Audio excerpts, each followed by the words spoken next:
यानंतर पुढे एक मोठी बातमी, शक्तीपीठ महामार्गाचा संघर्ष पुन्हा पेटण्याची शक्यता आहे, कारण निवडणुकीपूर्वी भूसंपादनाची अधिसूचना रद्द करण्यात आलेली होती।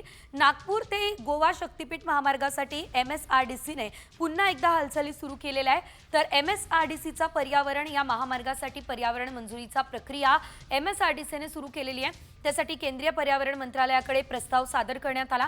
त्यामुळे या महामार्गासाठी भूसंपादनाची अधिसूचना लवकरच काढली जाण्याची शक्यता सध्या तरी वर्तवली जाते आहे। एकंदरीत जर आपण बघितलं तर हा मुद्दा अतिशय महत्त्वाचा आहे, कारण शक्तीपीठ मार्गाचा संघर्ष पुन्हा एकदा पेटू शकतो। शक्तीपीठ महामार्गावरून मोठ्या प्रमाणात आंदोलनं सुद्धा झाली असल्याचं आपण पाहिलेलं होतं। शेतकरी मोठ्या संख्येने रस्त्यावर उतरलेले होते आणि शक्तीपीठ महामार्गावर बंदी घालण्याची मागणी केली जात होती।